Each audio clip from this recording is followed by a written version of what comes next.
আসসালামু আলাইকুম। বিবিসি আন্তর্জাতিক বিশ্ব সংবাদে আপনাকে স্বাগত। শুরুতে সংবাদ শিরোনাম, পরে বিস্তারিত। বাংলাদেশের সর্বশেষ গুরুত্বপূর্ণ আপডেট সংবাদে আপনাকে স্বাগত। শুরুতেই সংবাদ শিরোনাম, পরে বিস্তারিত।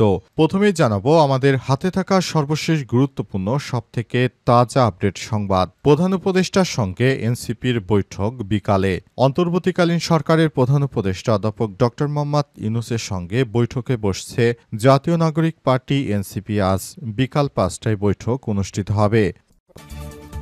এরপর জানাবো অভিযুক্ত সেনা কর্মকর্তারা জেলে ডিভিশন পেতে পারে, কিন্তু সাবজেল নয়। আওয়ামী লীগের বিগত ১৫.৫ বছরে বিভিন্ন সময় গুমের শিকার ভুক্তভোগীরা বৈষম্যহীন ন্যায় বিচার প্রত্যাশা করেছেন। তারা বলেন, অভিযুক্ত সেনা অফিসাররা আইন অনুযায়ী জেলে ডিভিশন পেতে পারে, কিন্তু সাবজেলের নামে কোনো বৈষম্য করা যাবে না।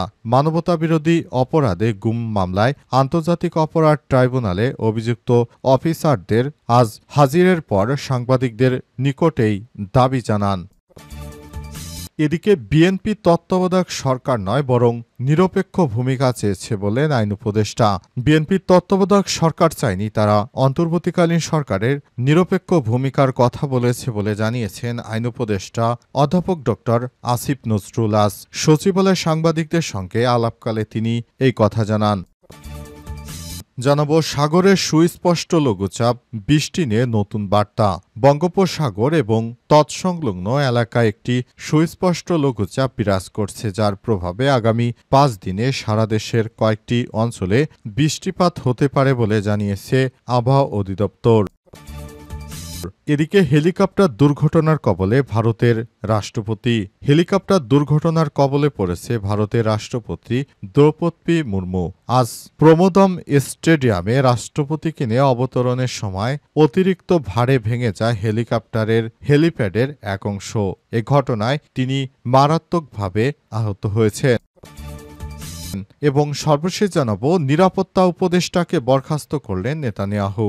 এবার নিরাপত্তা উপদেষ্টাকে বরখাস্তের ঘোষণা দিয়েছেন ইসরায়েলের প্রধানমন্ত্রী বেঞ্জামিন নেতানিয়াহু। প্রিয় দর্শক, এতক্ষণ শুনছিলেন সংবাদ শিরোনাম, এবারে বিস্তারিত। তবে তার আগে বন্ধুরা, অনুরোধ থাকবে এই সংবাদটিতে একটি লাইক দিন। এই চ্যানেলে আপনি নতুন হয়ে থাকলে আমাদের সংবাদটি দেখতে দেখতে চ্যানেলটি সাবস্ক্রাইব করে রাখুন। কমেন্ট করে বন্ধুরা আপনার মূল্যবান মতামত জানিয়ে দিন আপনি বিশ্বের কোন দেশ থেকে বা বাংলাদেশের কোন স্থান থেকে আমাদের সঙ্গে রয়েছেন। আর বন্ধুরা, সংবাদটি আপনার সোশ্যাল মিডিয়া ফেসবুকে শেয়ার করে বন্ধুদেরও দেখার সুযোগ করে দিন। গাজা যুদ্ধে আপনি যদি নিরীহ ফিলিস্তিনিদের ভালোবেসে থাকেন, কমেন্টে ইয়েস লিখে বিশ্ববাসীকে জানিয়ে দিন। এবারে বিস্তারিত। প্রধান উপদেষ্টার সঙ্গে এনসিপির বৈঠক বিকেলে। অন্তর্বর্তীকালীন সরকারের প্রধান উপদেষ্টা অধ্যাপক ড মোহাম্মদ ইউনূসের সঙ্গে বৈঠকে বসবে জাতীয় নাগরিক পার্টি এনসিপি। বুধবার বিকাল ৫টার দিকে এই বৈঠক অনুষ্ঠিত হবে। বৈঠকে নেতৃত্ব দেবেন এনসিপির আহ্বায়ক নাহিদ ইসলাম। এনসিপির যুগ্ম সদস্য সচিব মুশফিক উস সালেহীন এই তথ্য নিশ্চিত করেছেন। এর আগে ৩১ আগস্ট নির্বাচন ও সমসাময়িক বিষয় নিয়ে জাতীয় নাগরিক পার্টি এনসিপির সঙ্গে বৈঠক করেছেন ড মোহাম্মদ ইউনূস। অন্তর্বর্তীকালীন সরকারের প্রধান উপদেষ্টা প্রফেসর ড মোহাম্মদ ইউনূসের সরকার বিষয়গুলোকে তিনি খুব সুন্দর মতো হ্যান্ডেল করার চেষ্টা করছেন, যাতে করে এবারের নির্বাচনে সুষ্ঠু পরিবেশে সবাই ভোট দিতে পারে, সেই প্রত্যাশা ব্যক্ত করেন প্রফেসর ড মোহাম্মদ ইউনূস। এবং সে অনুযায়ী তিনি গতকাল বিএনপির সঙ্গে বৈঠক করেছেন। তবে বিএনপির বৈঠক শেষে বিএনপির নেতারা জানিয়েছেন, তারা সরকারের প্রতি আহ্বান জানিয়েছে এবারে যেন অন্তর্বর্তীকালীন সরকারের প্রধান উপদেষ্টা প্রফেসর ড মোহাম্মদ ইউনূসের সরকার এই নির্বাচনের সময় তত্ত্বাবধায়ক সরকার হিসেবে দায়িত্ব পালন করেন। তবে আজ বিএনপির তত্ত্বাবধায়ক সরকার নয়, বরং নিরপেক্ষ ভূমিকা চেয়েছে বলে নিশ্চিত করেছেন আইন উপদেষ্টা আসিফ নজরুল। তিনি বলেছেন, অন্তর্বর্তীকালীন সরকারের প্রধান উপদেষ্টা প্রফেসর ড মোহাম্মদ ইউনূসের সরকারকে বিএনপির পক্ষ থেকে বলা হয়েছে তিনি যেন নিরপেক্ষ সরকার হিসেবে দায়িত্ব পালন করেন।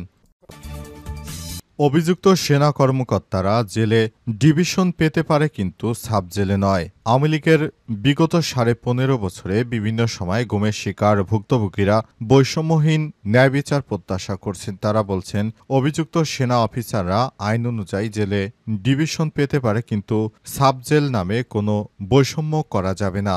মানবতা বিরোধী অপরাধের গুমের মামলা আন্তর্জাতিক অপরাধ ট্রাইব্যুনালে অভিযুক্ত অফিসারদের বুধবার হাজিরার পর সাংবাদিকদের নিকট দাবি জানান এ সময় উপস্থিত ব্রিগেডিয়ার জেনারেল অবসরপ্রাপ্ত আবদুল্লাহ বিন আমান আল আজমি, লেফটেন্যান্ট কর্নেল হাসিনুর রহমান প্রমুখ।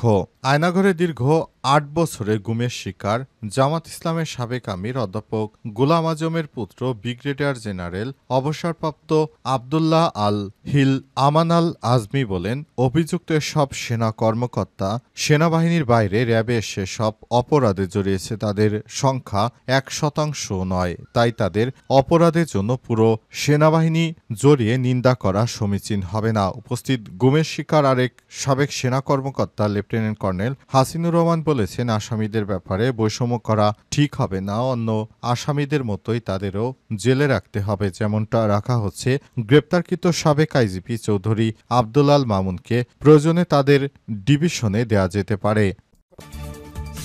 বিএনপির তত্ত্বাবধায়ক সরকার নয়, নিরপেক্ষ ভূমিকা চেয়েছে বললেন আইন উপদেষ্টা। বিএনপির তত্ত্বাবধায়ক সরকার চায়নি, তারা অন্তর্বর্তীকালীন সরকারের নিরপেক্ষ ভূমিকার কথা বলেছেন বলে জানিয়েছেন আইন উপদেষ্টা অধ্যাপক ডক্টর আসিফ নজরুল। আজ দুপুরে সচিবালয়ে সাংবাদিকদের সঙ্গে আলাপকালে তিনি এসব কথা জানান। ডক্টর আসিফ নজরুল বলেছেন, বিএনপিকে আশ্বস্ত করা হয়েছে যে সরকার নিরপেক্ষভাবেই কাজ করছে।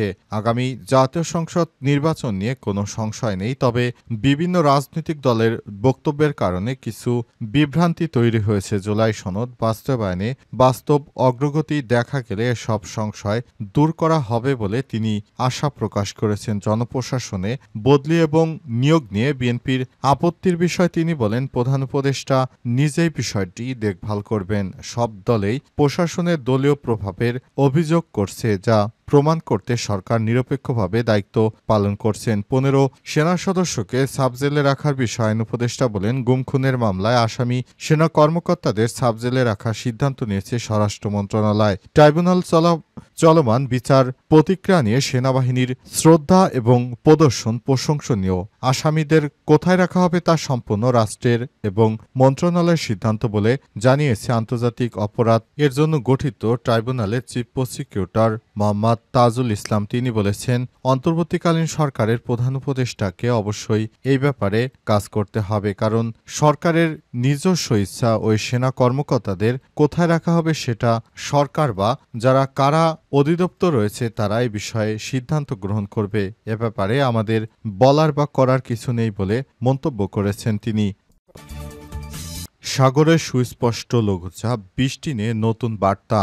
বঙ্গোপ এবং তৎসংলগ্ন এলাকায় একটি সুস্পষ্ট লঘুচাপ বিরাজ করছে, যার প্রভাবে আগামী ৫ দিন সারা দেশের কয়েকটি অঞ্চলে বৃষ্টিপাত হতে পারে বলে জানিয়েছে আবহাওয়া অধিদপ্তর। আজ মোহাম্মদ তরিফুল নেওয়াজ কবিরের সই করা পরবর্তী ১২০ ঘন্টার পূর্বাভাসে এই তথ্য জানানো হয়েছে। পূর্বাভাসে বলা হয়েছে, দক্ষিণ বঙ্গোপসাগর ও বঙ্গোপসাগর তৎসংলগ্ন এলাকায় অবস্থানরত সুস্পষ্ট লঘুচাপটি উত্তর পশ্চিম দিকে অগ্রসর হয়ে বর্তমানে দক্ষিণ পশ্চিম বঙ্গোপসাগর অদূরে তামিলনাড়ু উপকূলে অবস্থান করছে। এটি আরও উত্তর পশ্চিম দিকে অগ্রসর হতে পারে।